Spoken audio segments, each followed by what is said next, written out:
Westfield Memorial Hospital provides high-quality health care to residents of Western New York, offering patients the most sophisticated medical advancements while keeping the ease and familiarity of a community hospital. Support for Chautauqua Sunrise has been provided by WRFA 107.9 FM, Jamestown's public radio station, streaming online 24/7 at WRFALP.com. Low power to the people. Chautauqua Sunrise is made possible by a grant from Fredonia Place, a continuing care retirement community providing dignity in a modern luxury environment. Meter's Restaurant, a family tradition for over 50 years in downtown Ripley, is a proud supporter of Chautauqua Sunrise. Meter's provides all-day dining, banquet services, and custom catering, specializing in pie. Funding for Chautauqua Sunrise is provided in part by the Chautauqua County Industrial Development Agency, with offices in Jamestown and Dunkirk, helping businesses to prosper throughout Chautauqua County. From supporting people with disabilities to enjoy great lives to providing health care services that are available to anyone, the Resource Center has been improving our county for more than 60 years. Learn more about how the Resource Center makes a positive difference in people's lives.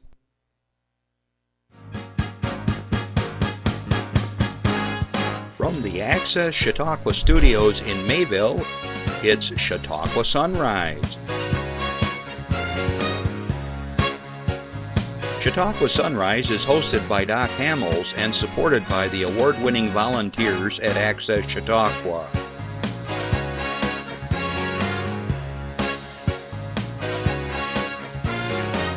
We are here to share local news, colorful interviews, and events of interest to everyone. Chautauqua Sunrise is broadcast live Saturday mornings each week from 9 to 10 a.m. Send events via email or call us live. Check us out on YouTube and Facebook. And now, from the Access Chautauqua Studios, it's Chautauqua Sunrise. Good morning, everyone. I'm Doc Hamels, and welcome to another edition of Chautauqua Sunrise. Good afternoon, good morning, good evening, wherever you are in the world today at this very moment, because we do stream live around the world. I want to welcome you to today's show. We got a really fun show in store. I've been working on a special project lately, and I'm not going to tell you about it yet, but I'm kind of like a co-conspirator on a project, and the head man's here today, and we're going to be talking about this project that some of you have already seen on this station. So there's the teaser. So it's coming up. So please stick around because I think you're going to enjoy the show. Want to say good afternoon to all my listeners on WRFA 107.9, low power to the people in Jamestown, Tuesdays at 1 o'clock. Thanks for listening in. I think you're going to have a lot of fun with this show as well because, I'm hoping that the station is going to run some of our project, the various soundtracks. So stay tuned on that as well. Throughout the show today, you have the ability to talk to my guest, who, here's another teaser, is internationally known. He's been on international TV. He's written gobs of books. And if you want to have a person-to-person discussion or have a question for him, give us a call at 716-753-5225. 716-753-5225. Now, if you have an announcement or you want to share some information about some community event, call us. If you watch this show during the week, because we do rebroadcast at 2 and 8 every day here out of the Mayville studio, you can write to me at chautauquasunrise@gmail.com. Okay? And as you know, I got my famous, I guess that's yellow pages here that we have our announcements on, and it's free of charge. We are happy to do that because that's part of my mission. Want to remind you that there's all kinds of good things going on here in the county. And one of those things right now, as we speak, is over in Westfield. There's the farmers market, which goes on, I think, till 2 o'clock, and it's really gotten to be quite an event there.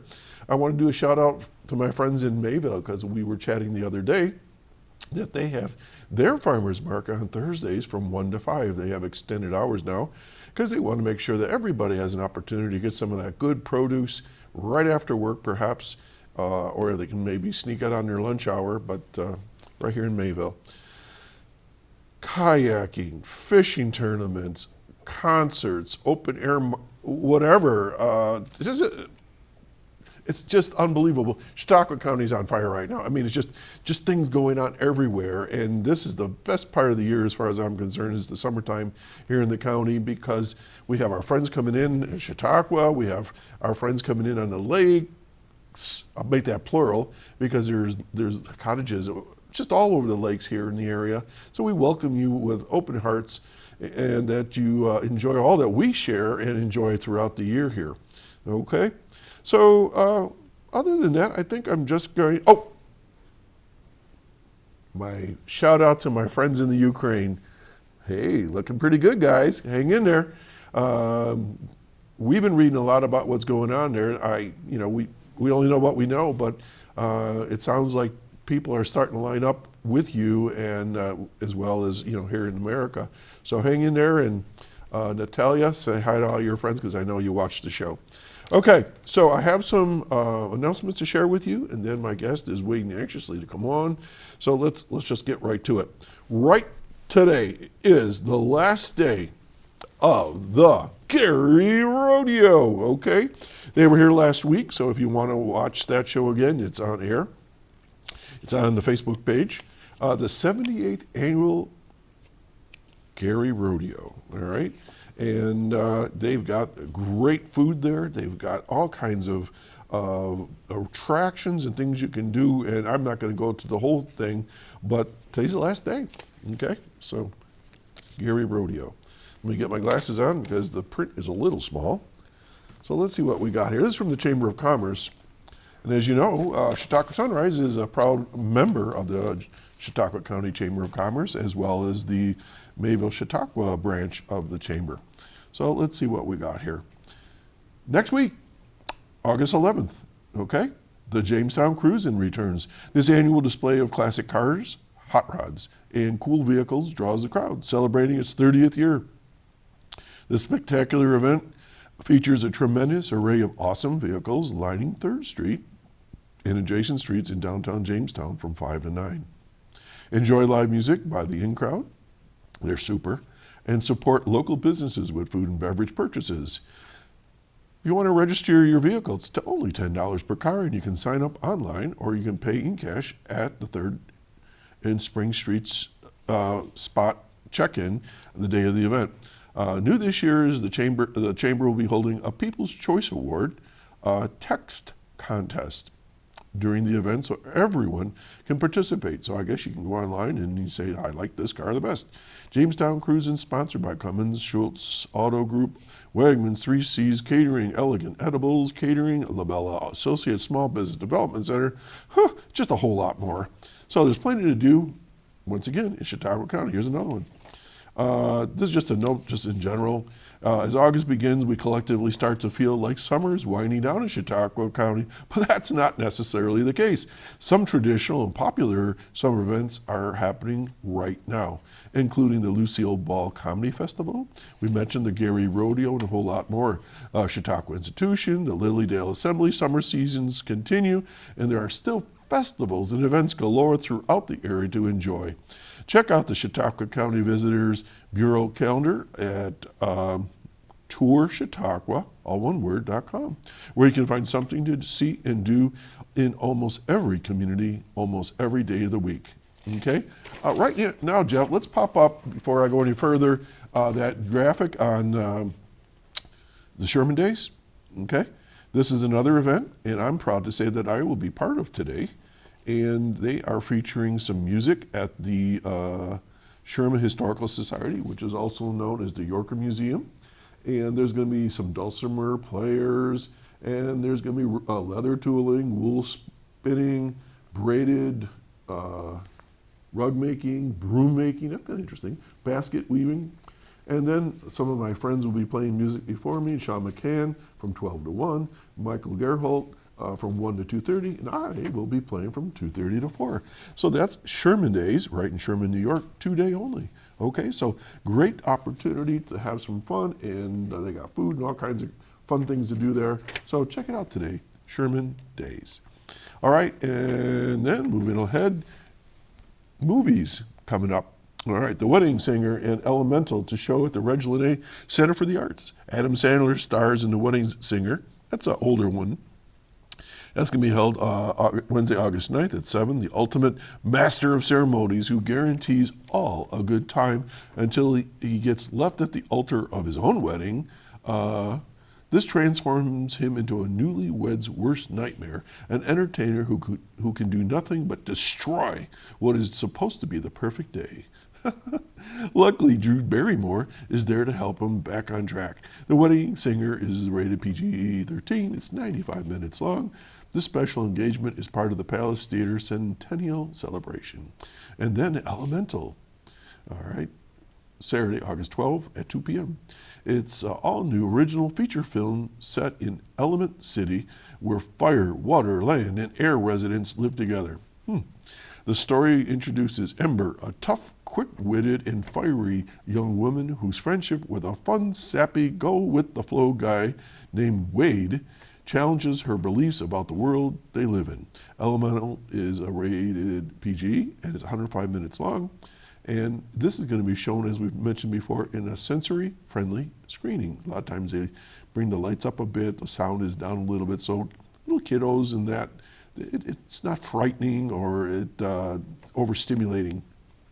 Upcoming movies at the Reg include Yogi Berra documentary, It Ain't Over, the famous baseball player, the comedy theater Camp, the animated Spider-Man, Across the Spider-Verse, and Kathy Bates with Maggie Smith in the Miracle Club.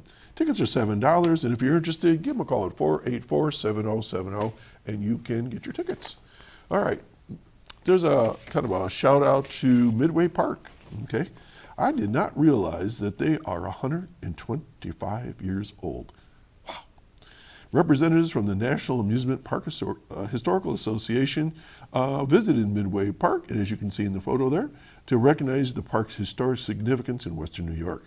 According to them, it says, "We are honored to host this prestigious group, which sees such value in Midway State Park," said New York State Office of Parks, Recreations, and Historic Preservation Commissioner, that's a mouthful, Eric Coulsted. The historical significance of what we offer at Midway is bolstered by this honor from the National Amusement Park Historical Association. Established in 1898 as a picnic ground near Chautauqua Lake, 2023 marks Midway's, oh boy, here we go, quincentennial anniversary. Why did they give me these words? As a spot where the public has gathered for 125 years. At the time, Midway was a trolley park created by streetcar companies to increase business and gave riders a weekend destination. Okay, so what I do is I encourage you to check out Midway Park, take the kids, have a great day, and they're open throughout the summer. So good on them, and congratulations on their anniversary. Okay, a couple more, and then we'll get to my guest here. Annual Veterans Wellness Day. All right. Suicide Alliance of Chautauqua County Veterans Subcommittee presents Annual Veterans Wellness Day featuring 30-plus veterans serving community partners, VA services, crisis services, equine therapy, free haircuts, flu vaccine clinic. County Executive P.J. Wendell will be there as well. Where? It's going to be at the Jamestown Campus Student Union, Wednesday, August 9, from 10 a.m. to 1 p.m. It's free for vets and families, and lunch is provided. As always, you know I have a special place in my heart for veterans. Please, please, please, if this is something you're interested or you know somebody's interested, invite them for a ride. Take them there. Go with your spouse, whatever. If you want to know more information, call Cindy Reedy at 661-8447. 661-8447, Annual Veterans Wellness Day. Okay? And finally, Cornell Cooperative Extension, Chautauqua County's Master Gardener Program. Why do I bring this up? Because there's a lot of us that do like to garden, all right? And this is way cool. They're excited to announce the final evening in the Garden Series workshops for 2023, and it's called In the Fall, Things Spring.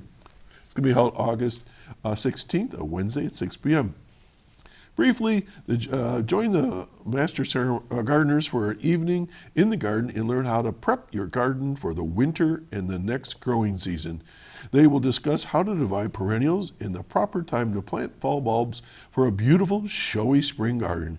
They will also discuss how to overwinter hardy annuals and how to collect seeds for your next year's garden. Bring a friend and a lawn chair for the free gardening event. Okay, so 664-9502, 664-9502. For more information, give them a call and get out there and learn some more tricks of your garden. And a lot of us do garden. I'm one of those. We're going to take a little breather. We'll be right back. Stay tuned. This is for you.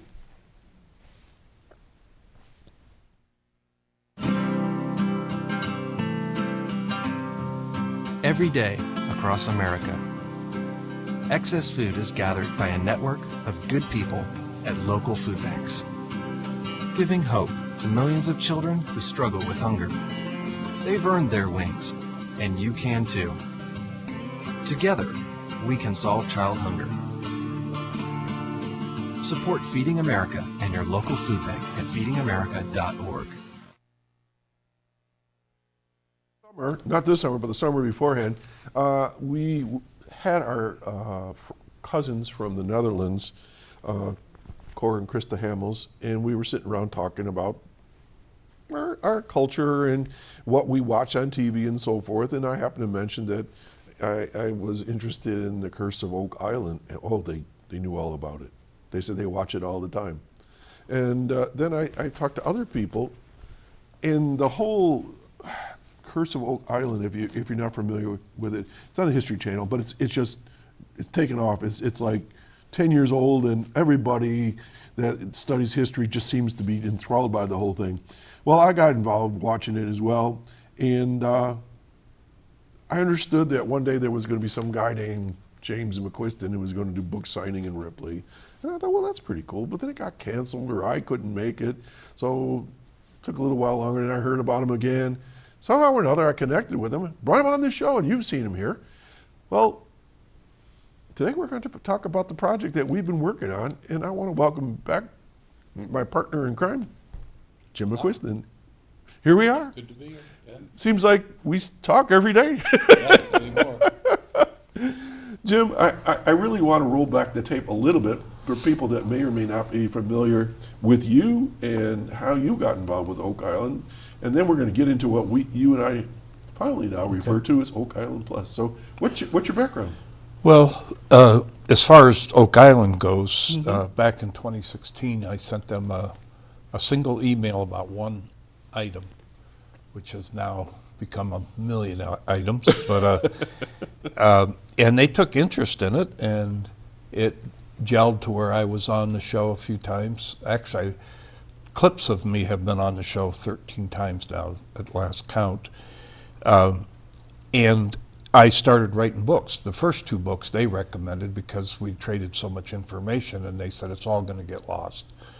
So we traded information through emails. So after, I'd say 4 books or so, I kept saying, I'm not going to write another book. Yes, I heard that. But it's a disease called islanditis, and if you get something thrown on your desk, however it comes to you, and it seems like it would pertain to the show, you hate to keep it a secret. Right. You know? So generally I amass the information, and then it looks like, oh, this could be a book. And I'll tell you, a lot of times I've done a cover about a book I think about, and I write like 30 pages. Then I put it aside and say, is this really a book? And every time I go back to it. So 3 or 4 books ago, I started sharing this big painting from 1634 with you, and you got somewhat involved with that book. I have yet to thank you for that, by the way. And then I got this opportunity to speak to Freemasons Research Lodge this November, 50 Masonic researchers, And I had written one book, which was Knights Templar and Freemasonry.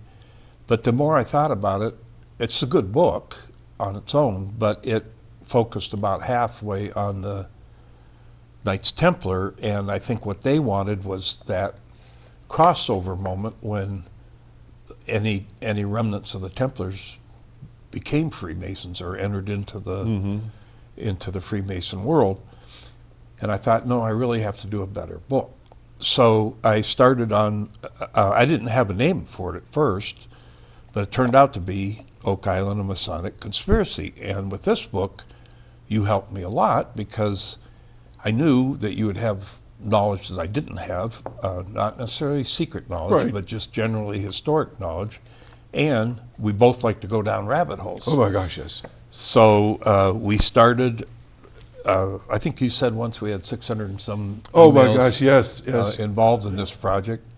And what would happen is we would see a hint of a person particularly, but an event also sometimes. And you would go one way and I'd go the other or whatever, and then we'd compare notes, and then the synchronicity would form a little story that could be added to this. Then we decided this is getting so darn complicated, we need to storyboard it. So we went to Meter's Restaurant. Okay, and Jeff, we do have three pictures, I think, of that. If you want to pop those up as we're talking. So what was your thinking on the storyboard? Well, what we did was we storyboarded the gentlemen that we found that were calling part of this conspiracy. And this isn't meant to be a bad word. They just conspired to do something. But you can see how it got out of hand because we have something like 24 feet of wall. So what we did was we asked the folks at Meters if we could use their banquet room, and we started posting things on there all over the place. Yeah. So we're down there for 2 days. Yeah. So what was the result of all that, do you think? Well, across the top, it took us an hour or so to decide how we were going to lay it out. But across the top, each panel was an individual's name. Down the side, we put events or other people that were critical for them to know, that kind of thing. And we just started putting up what we knew. Then where there was an empty hole, we'd go, well, was that guy, for instance, on the Privy Council? And we'd look and he'd say, oh my gosh, he was. Right. Was that guy somehow related to a Knights Templar in his past? Oh my gosh, he was. So we kept adding notes and adding notes. So this looks like this photo was taken about halfway through the process, because when we got done, that board was filled. And this all has to do with Oak Island, right? Yes. Well, it has In to Nova do with Scotia.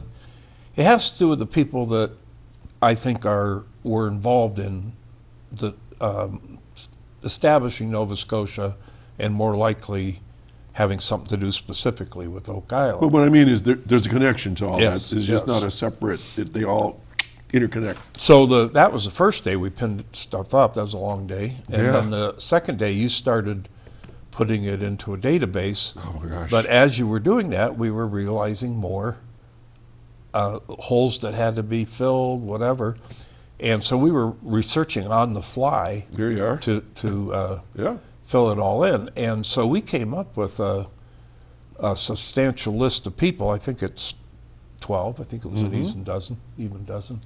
And so we decided this was a Masonic conspiracy, and not in the sense of, the Masons did anything wrong. They were meeting to try to figure out how to basically populate the New World, how to create a better world in the New World. That's what they are after. And I think that the thing that we painstakingly have tried to let people know that there was a transition of stonemasons that were a group. They were like an organization that met regularly, and then over time, which we won't go into details, there was a group that's kind of became the Freemasons off the stonemasons. Yes. And that's factual. That you have proven that beyond a shadow of a doubt. So when we say Masons, sometimes we mean that in a general sense, and sometimes we mean stonemasons, and other times we mean Freemasons. Yeah, it's almost like you have to say non-operative Masons compared to stonemasons. Correct. Is kind of where I guess the drill down description would be. But And it was a practical reason, from what we can understand, it was a practical reason why non-operatives were accepted in. But then it caught on, and everybody wanted to do it. Oh, So- and it took off all across the continent, into France, into Germany, and everywhere. And I think part of the reason why was they realized that it was like a clearinghouse for either ideas, or we could get help from somebody in England, or a group in England could say, hey, we could get help from so-and-so in Scotland, and Scotland says we could get help from England. So they were, it was kind of like scratching each other's backs, but a lot of the focus was about settling North America, Virginia, the Plymouth Colony, and Nova Scotia. That's kind of the order they went in. And the same people are involved, like Sir Francis Bacon, everybody knows him, and he's been talked about with Oak Island forever. He was involved in all three of those. He actually owned property in Newfoundland. He was, he was involved with all of them. And this new gentleman that we found, Sir Thomas Howard, he was even more deeply involved, and he was, for not being that well known in history, he was one of the most powerful, famous, and in his own lifetime, men, and he owned some of the greatest amount of property. And so when I went up to Oak Island in 2021, I had discovered a code. We don't need to get into all the details, Right. but I discovered this code that would translate this stone that they found down in a money pit back in 1804. Better known as the 90-foot stone, 90-foot stone. And nobody had, the big difference with mine was that everybody was trying to translate it as a symbol for letter, which would give you a pretty short message. But I found a code where all those same codes were used for words. So when you did that, you got this big long message, and this Thomas Howard's name was on there. We started delving into who he was, because at the time I didn't know who he was. His title was on the stone.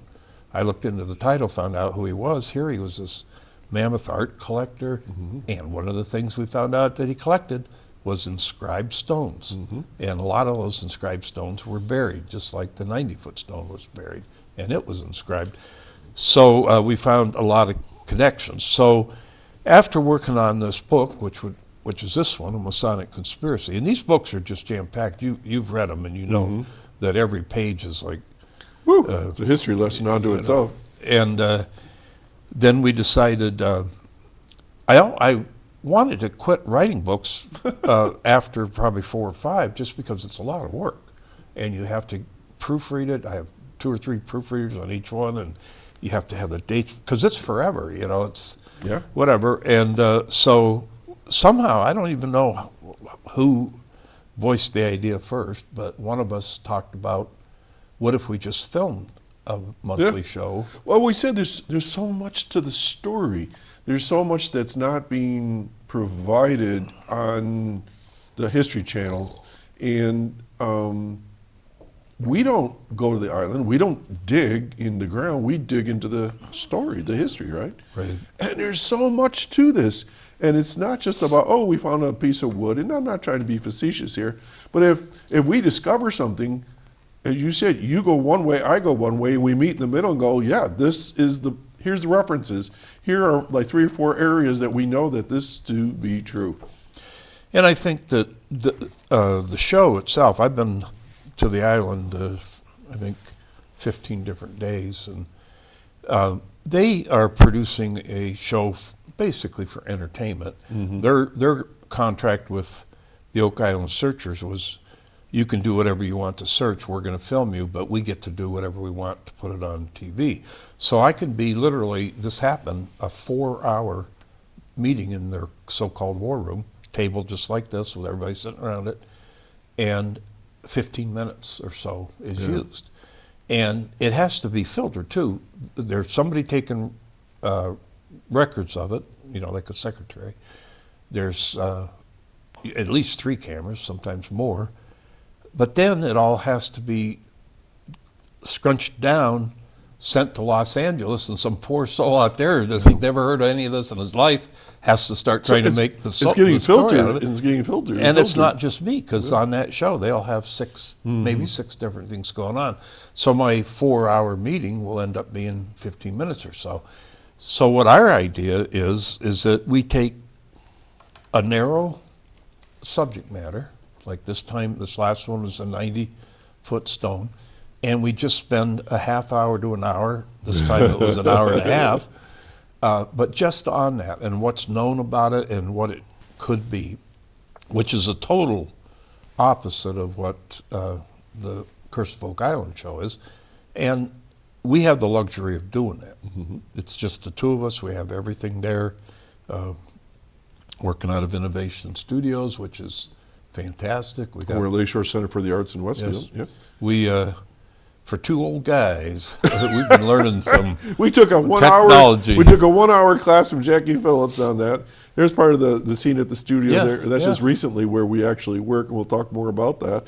But between the two of us, you sit at the keyboard and I talk. I say, Jim, how about this button here? Oh yeah, that's right. Here we go here. So what's the title of what we're doing? It's called Oak Island Plus. Okay. And the reason why we stuck Plus in there, we had the idea of what we wanted the show to be. We didn't have the title yet, but we want it to be more than just Oak Island because there's mysteries all over the world. And so eventually we will be getting into shows that don't pertain to Oak Island. And we were looking for a short title, so we were actually standing outside Innovation Studios waiting to get in when the word plus struck me, and I said to you, what about Oak Island Plus? Done. And you could, done. Sounds good. There's a rabbit in our logo there, and there's a good reason for that. And I'll let you explain that. Well, the thing, when you're exploring on the internet, and I know there's jokes made about internet exploration or whatever. Well, if you just go with the current pages, there's a good chance you're going to get some inaccurate or shortened versions of what the truth is. But through the internet, you can get to books that are from the 1600s, 1500s, all kinds of stuff that's just unimaginable. And typically they're scanned in by colleges, universities. Yeah. Some of them are scanned in by other services, and most of them are free. So what we'll do when we're doing a rabbit hole search, we're not looking for the wiki version of it. We're looking for the actual version from 1625 or whatever. And there's just a wealth of information in those books. And I think one of the reasons is because printing was just becoming a thing. And so everybody was like, wow, look what I can put in this book. And then we also do a comparison. We don't just say, okay, so-and-so wrote a book in 1628, that must be true. We try to find other books about that same subject, compare what people are saying. And so it's like being immersed right back at that time, like a Connecticut Yankee in King Arthur's court. You know, you're just imagining what they're talking about. Oh, and the other one is the Privy Council minutes, because they have published Privy Council minutes for a long, long time. Now, What's a Privy Council? Well, that's like the cabinet of the president in the United States. The inner chamber. I mean, these are the closest advisors to the king. And the biggest big shots in the country, basically. And so there's minutes, minute after minute after minute for years of so-and-so filed a charge against so-and-so, or so-and-so was granted land here, or whatever. So one of the beauties of it is you can do a search. So if you're looking for, say, Thomas Howard, who's been our main guy lately, you'd get one of these books, you just put in the name Howard, and boom, 20 pages come up. You read every page. If it has to slop over to the other page to understand the story, you do that. But it just goes and goes and goes. So you're beginning with one idea, and we discuss one idea, and then we're both at home at different places going, well, this links to this, links to this, links to this. So you feel like you're going down this rabbit hole, But what often happens is that you come up with something that you never even expected. Right. You Well, never even. I got to thought- share something with you, folks. Listen, this is how my morning sometimes starts. I get an email from Jim, and he says, "Here's a book from 1628. It's in Greek and Latin, and see what you can find in it." Well, I had 5 years of Latin, but it was classical Latin. It wasn't 1600s Latin. And so I got to go in there and I got to look around and look for keywords. And we found some stuff, didn't we? Oh yeah, we found a lot. But but that's what we're doing. We're getting back to the original text. And this is so interesting. And when we talk to people about rabbit holes, we're talking like, I'll see you this afternoon, and I start out at 9 o'clock in the morning because you just go way in there and have a look around. Then you get all kinds of files you want to save all over your computer screen. Sometimes the computer doesn't want to work anymore because there's 100 or 200 files. So Jim, in your mind, in a nutshell, what's the mission of Oak Island Plus? What are we doing? Well, I think the goal is to discuss things in more detail, one subject or item or person at a time, like we did William Alexander for one episode. We did the 90-foot stone. We did stone roads. We had a guest from Nova Scotia that had trekked all over the place, found similar stone roads and walls that are on Oak Island, and we actually did some research on that, and we think we have a little story brewing on the Knights of Malta because things get forgotten. It's amazing. Like one of the walls this guy found, this is just an example, but he found a wall that was shaped like a M.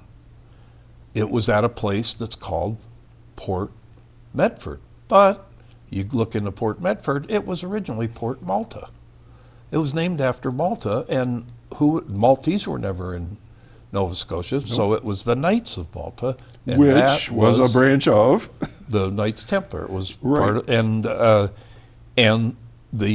we determined that had to be a defensive wall for two reasons. The land around it was not areable, couldn't plant anything there, too many rocks, and it faced right down on the bay where the ships would come in from the enemy or whatever. So that story needs a lot of building yet, but that came out of nowhere. I mean, and so we're trying to do it in just a easy conversational way. This is what we found out. This is what our guy in Nova Scotia told us. This is what so-and-so told us. We're not, at the end of the show, we're not saying this is the absolute truth. We're saying this is what a couple guys that are really putting some time into it are our finding research out. says this, yeah. And we're totally open to, if somebody comes in with some other angle to the story, we're totally open to saying, okay, we'll look into that too. Well, We got another rabbit hole. For to go those down. that are invested in the Curse of Oak Island, there's probably been about, 50 different theories. But you have an honor, you have a distinction, right? At the beginning of the latest season, which had just ended a while ago, but they have a spin-off show. Matty Blake runs it, and he kind of drills down a little bit like we do too. He's not so much the MTV version of the way the Curse of Oak Island is, but he gave the top 10 theories. Well, he got to about 5, and mine wasn't in there, and I was antsy, and I thought if I want to get it videotaped on my iPhone. It got down to 3, and I'm like, well, You're done. I'm done. And we're texting during the whole show. Yeah. When are they going to get to mine? So, and then I thought, well, there's no way they made me number 1. There's no way because, just I couldn't imagine that. But I was number 2. Yeah. And again, that was out of the top 10. But like you said, there's probably been at least 50 theories presented. And one time I was really honored, a couple of things that Rick said, but one time we were walking down from the war room to where the cars were parked, and he said, we get all kinds of theorists in here. Now, he wasn't talking about all their theorists, but he said, we get theorists in here, they have a theory, but they have no evidence or story behind it or anything, and they tell it to us, And then we're sitting there looking at each other like, we don't even know what question to ask. And he said, you come in with all these stacks of paper and proof, and you have an answer for every question that we come up with. And then one other time he said that it was at the end of a show. I don't know if I was in it or not. I think I was in it earlier in that show, and he said something about James, of all the theorists, James really connects the dots. Right. And the dots are pretty close. He said now his interpretation of the dots might be, subject to discuss, but the dots are very close, and I'm very impressed. And I think what he's talking about, dots, is exactly what we're doing. They're factual things from history, as near as we can tell. We're relying on other historians, but and generally, I personally, and I'm sure you do it too, is you don't just accept the first comment about a certain thing. Right, you go, well, who else would have talked about that? And you try to find 2 or 3 people that agree that on such and such date this happened, and then you can, if you can't trust that, what can you trust? They're just, you would have no history. At the end of the Curse of Oak Island season, they were sitting around talking, and they were going one by one, asking them, the different members, what they thought was the story behind Oak Island in the area. And I'm giving you a second to recollect this, is what did Rick say at the very end, and you and I went through the TV screen. Do you remember? I believe he said a conspiracy of elites. And so that has supported everything in this that we have discovered. Not that we believed. We didn't know that originally, but what we found is that the king had all his close friends, high society people, were involved with the founding of Nova Scotia and the other colonies, but specifically our study is, and I keep reminding people, it's a slice of time. It's not the whole story of Nova Scotia or whatever. It's, what's our time frame, 1620? Yeah, about 1620 to 1650. Yeah, so that's why people say, well, what about the French, and what about the Portuguese, and what about, well, that's fine. They could have been there, but they weren't in part of what we're talking about. This is our very narrow piece that has to do with Oak Island and all the things that we've discovered. But it's a very important piece because this is when Nova Scotia was named. Absolutely. I mean, right in the very beginning, I thought, when I decided I was going to help them out doing some research, I thought, well, let's go back to the beginning. Anything that you're researching, and it was named in September of 1621. Mm-hmm. So there's a good starting place, and of course there's always going to be a preamble to that, but so it's a very significant story for Nova Scotia, even beyond Oak Island, and for the settlement of North America, because I was able to tie Oak Island to the Mayflower people. Mm-hmm. Roosevelt, who's worked on Oak Island for a while, nobody knew that he was related to a guy that used to own Oak Island. That's in my Oak Island and Mayflower book. And one of the things is there weren't as many people, number one, and there wasn't a lot of mobility. So people married people within walking distance, or the 2 big ones, that was one of them, or powerful families married their children to each other to expand their realm, whatever the realm was. And so it's not unsurprising to find people related to each other, but it all gets lost in history. And there's a term that it's thought of sometimes as derogatory, which is the term cracker. And what that actually meant, how that developed, was it was people from particularly England and Scotland and Ireland that were the main settlers of the Germans too, but principally the Scotch Irish that were the first settlers of America. And a lot of them descended from some level of royalty, whether it was a lord or a baron or whatever.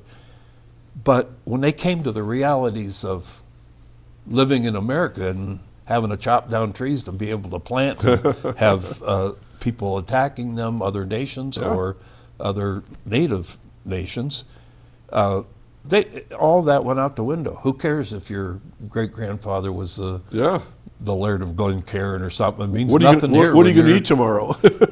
Yeah. Or if you're in a buckboard being chased by a bunch of warriors, he's not going to help, So Uncle Bill's not coming. a lot of people forgot about their origins, and there was a crack in the family history. But the record still existed. Gotcha. And it wasn't until the 1800s when things settled down a little bit, despite the Civil War, when people could go back. They were no longer struggling so bad. They had their farms already established and all that, and they could go back and they go, yeah.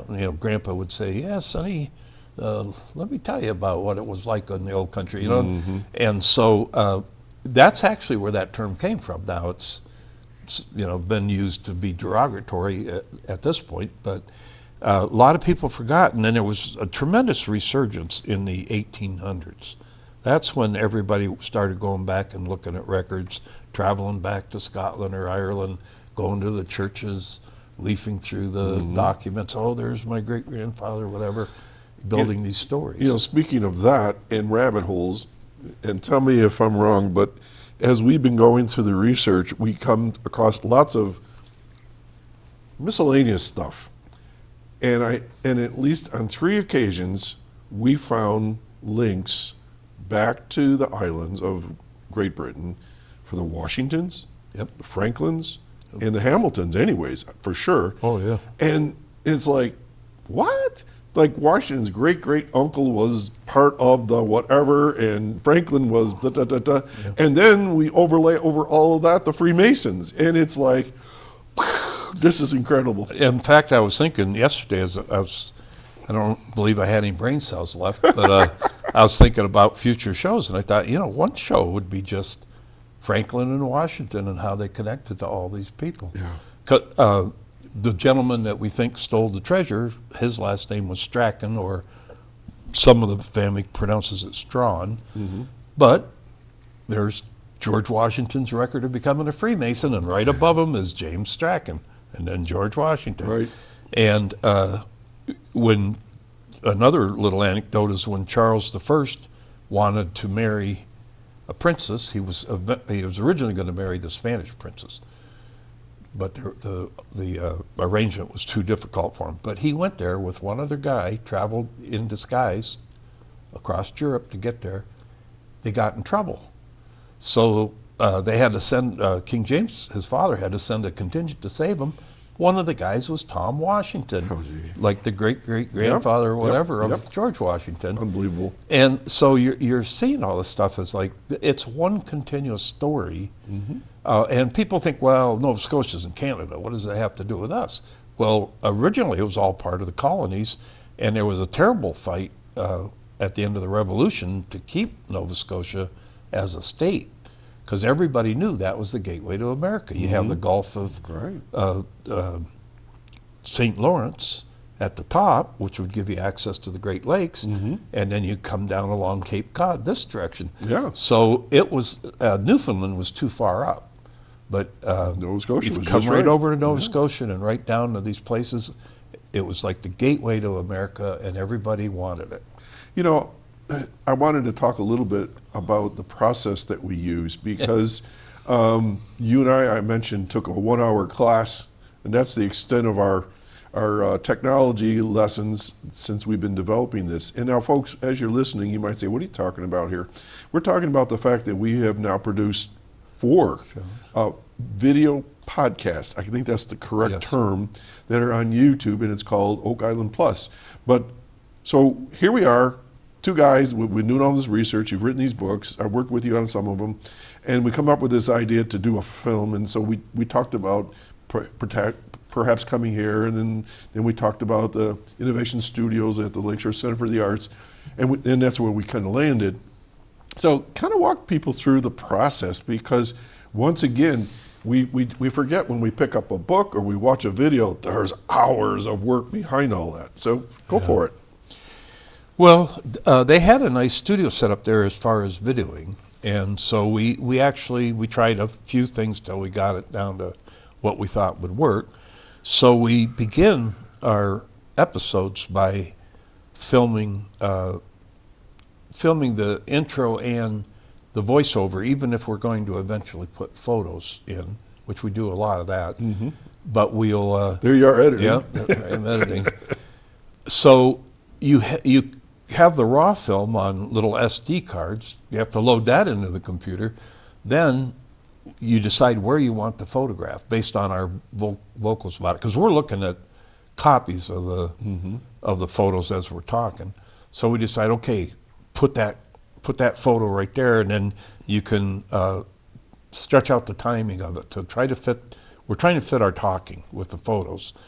And then we found out you can actually put video. We had a cute little video this time from Oxford University that it was Thomas Howard, of all people, Right. as a ghost, looking at his, because his collection of inscribed stones are at Oxford. And so it was just a cool little video. We had a video of some explorers up in Nova Scotia when they found a bunch of split rocks that people. So we put the photos and or the videos in where we want them. And there's a computer program that we In a use. computer program, and then you can put little decorations in there. That's your forte. Yeah, and so we drag those in, and Yeah. if for instance we didn't describe a photo clearly enough, and we're trying to point to one spot, you can just put a little blank over top of it with an arrow, and you can type in what you want to say. And then we had a fortunate discovery this time where there's a fair amount of black or gray space between us, and I was bringing in a photo of Mary Queen of Scots, and when it came in, it was small, and I was going to stretch it out to cover the 9:16 format, and I thought, why, just leave it right in between us. It looks like a painting hanging on a wall. Hang on a minute. Jeff, do the wide angle shot of us right now, would you? And so we can explain this a little bit. So the middle camera. I don't know if we can do that or not. There we go. Here we go. Well, so what Jim is referring to when we're filming, between our heads there's this empty space, and what we can do is superimpose, I guess is the Yes, word. yep. And it looks like a little TV screen now. So we're putting little videos or little pictures in there while we're talking. And we did a lot of it in this one, but I suspect we're going to do even more of it in future ones because it's blank space. It's a blank canvas right there. Why not use it? So this is the part you all got to understand. So when you're talking live, just like on this show right now, sometimes I get tongue-tied or I say a word incorrectly. There's no going back and fixing it. But when you're doing a video podcasting, you're putting it on YouTube, Jim is gotten to the point where he's got this down. A truck comes by, we lose our train of thought. So what do you got to do then? and a perfect example of that, and it's kind of a funny one too, was I was talking about Mary Queen of Scots having the word intelligence on her code twice. She had it with a capital letter and with a lowercase. And I said she had the word intelligence with a capital E, which of all words, you no.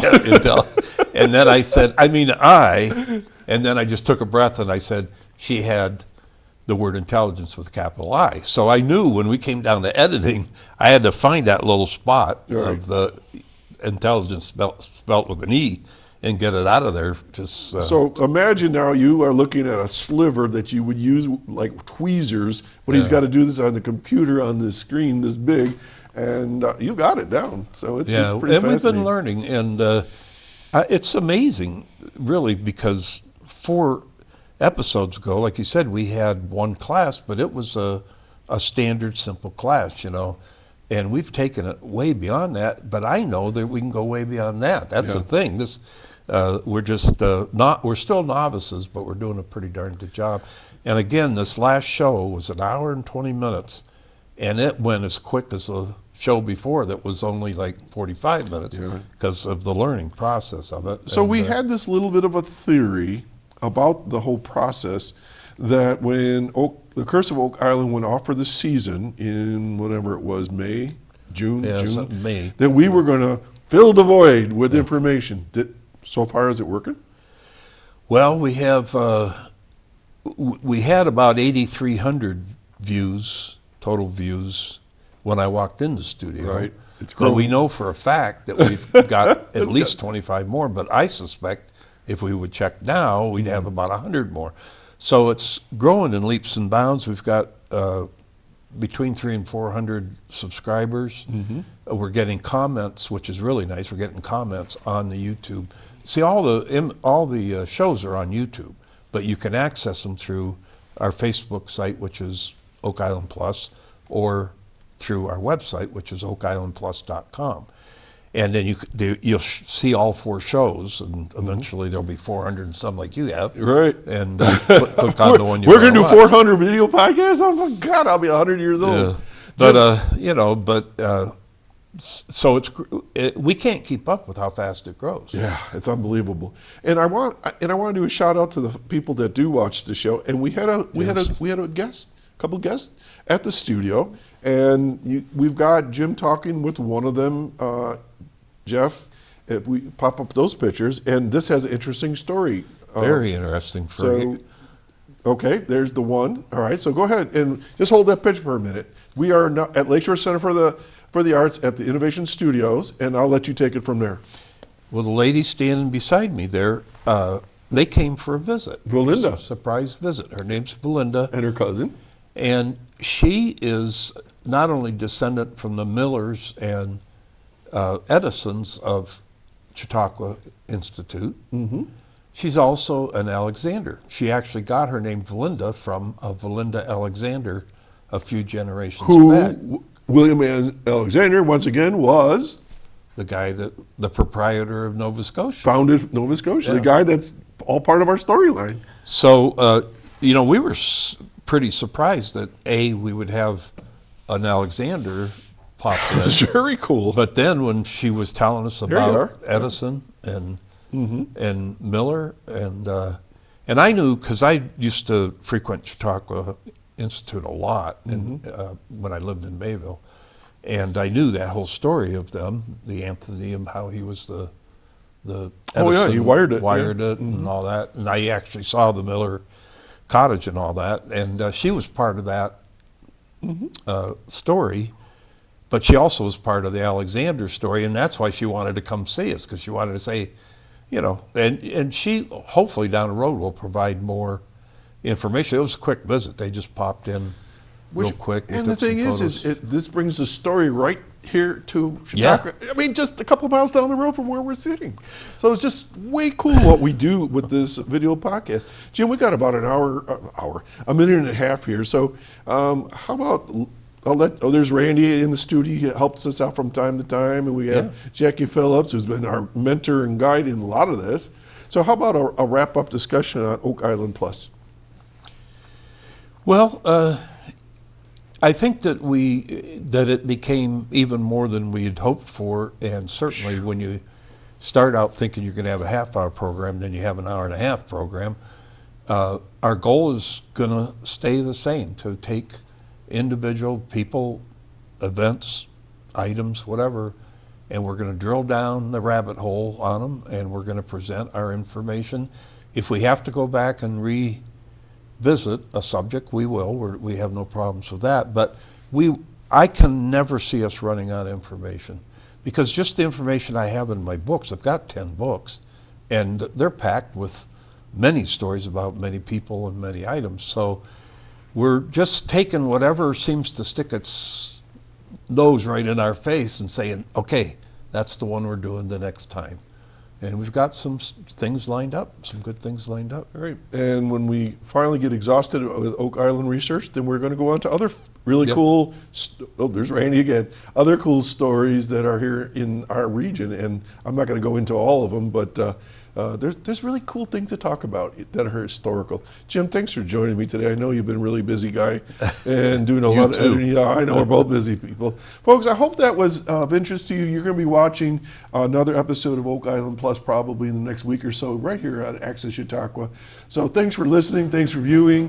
And do please check out our website, our Facebook page, and our YouTube videos. Okay? Have a great weekend. Enjoy the great weather. It's been awesome here. And we'll see you next week. Take care now. Bye-bye.